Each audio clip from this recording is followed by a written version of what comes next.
Tenemos aquí en el estudio a la senadora Laura Rojas, a quien agradezco la presencia. Laura, ¿qué tal? Buenas tardes. Hola Mario, muy buenas tardes. Pues entramos en materia de la propuesta de reforma electoral. Son varios los puntos, unos que llaman la atención y en el que hay coincidencia con otras fuerzas políticas es justamente este del Instituto Nacional Electoral.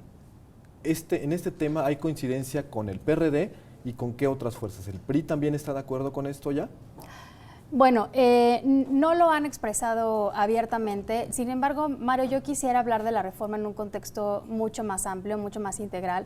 Decir que esta reforma que el día de hoy ha anunciado el Partido Acción Nacional tiene como objetivos pues eliminar varios vicios que han dificultado la construcción de mayorías en los congresos y lo que nos ha retrasado pues prácticamente 15 años en avanzar en las reformas que necesitamos. También tiene como objetivo pues que los gobernadores no interfieran, como lo hemos venido viendo directamente en las elecciones locales, y también tiene como objetivo pues que los legisladores y el gobierno federal puedan rendir cuentas de una mejor manera. Entonces es una reforma político y electoral muy amplia, es una reforma a la Constitución, todos los planteamientos de los que ha hablado el día de hoy el presidente Madero y que mañana estaremos presentando formalmente en el Senado, son reformas a la Constitución de mucha profundidad que lo que buscan es precisamente corregir estos vicios de nuestro sistema político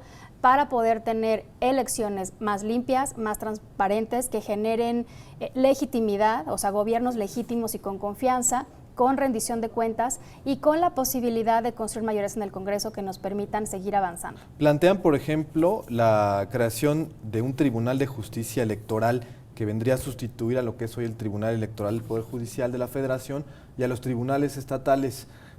Tenemos un caso reciente, por ejemplo, en Apizaco, en Tlaxcala, que un tribunal local le dio la victoria al PRI y después llega el caso al Tribunal Federal y la revierte y se la dan al PAN.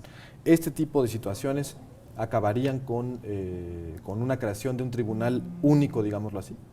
Así es, nosotros creemos que sí. Lo que buscamos es crear un Instituto Nacional Electoral, que se desaparezca el IFE, o más bien transformar el IFE en un Instituto Nacional Electoral, que se desaparezcan los 32 institutos locales electorales, precisamente debido a esta enorme dependencia que la mayoría, no todos hay que decirlo, pero sí la mayoría han mostrado con respecto a los gobernadores. Se crearía un tribunal de justicia electoral que sería pues para todo el país, para regular las elecciones o resolver los casos de conflicto derivados de las elecciones en los 3 ámbitos de gobierno, una ley general de partidos y un código electoral único. Hay algunas voces, Laura, que sobre todo en estos planteamientos del Instituto Nacional Electoral y que desaparecen los órganos estatales, que argumentan que es un exceso de centralismo, que atenta contra la autonomía de los estados, si bien se reconocen algunos vicios. ¿Cómo poder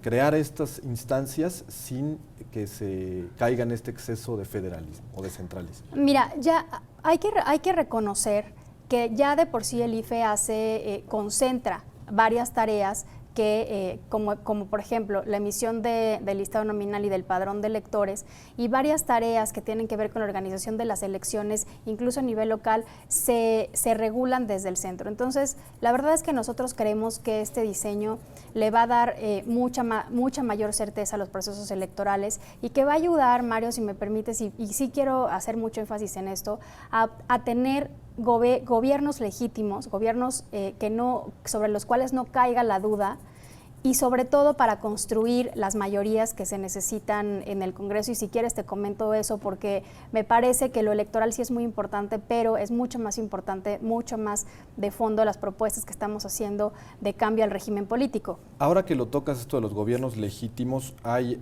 un punto también que llama la atención, que es si se detecta en la fiscalización de las campañas que se rebasó el tope de gastos, aunque sea por $1, eso es quitar la causa de nulidad. Pero actualmente esos procesos de fiscalización tardan mucho tiempo y ya se llevan a cabo cuando ya incluso se emitieron las constancias de mayoría y en ocasiones hasta que ya se tomó posesión del cargo. ¿Cómo hacer para que esto pueda surtir efecto antes de que sea demasiado tarde, por decirlo?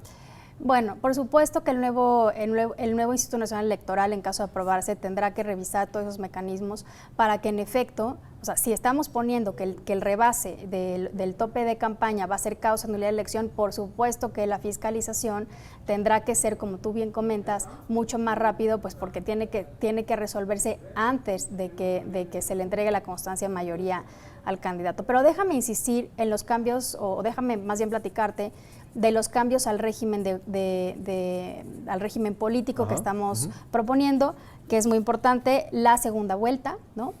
Precisamente para tener un presidente de la República que igual, que tenga mucha legitimidad, que tenga mucha fuerza al inicio de su gobierno y que tenga la posibilidad de formar gobiernos de coalición. Esto es fundamental para que se puedan construir las mayorías en el Congreso. O sea, se hace una alianza una vez después de que gane el presidente que sea electo, puede tener la opción de, junto con otra fuerza u otras fuerzas políticas, formar un gobierno en el que estén representadas las posiciones de todos y construir mayorías que permitan gobernar. Eso es fundamental, como también lo es la reelección consecutiva de senadores, de diputados federales, de diputados locales y de alcaldes. Esa es una demanda del PAN de hace muchísimo tiempo. Somos uno de los pocos países que no tiene reelección en México y esto va a permitir que tengamos...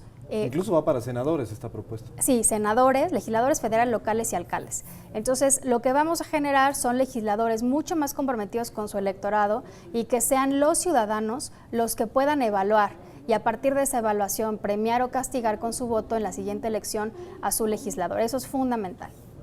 Muy bien, pues son muchos los temas, vamos a ver qué coincidencias hay con otros partidos y qué puede salir adelante, sobre todo por los tiempos antes de la reforma energética. Te agradezco mucho, Laura, tu presencia y la explicación sobre este proyecto de reforma. Con mucho gusto, Mario. Muy buenas noches.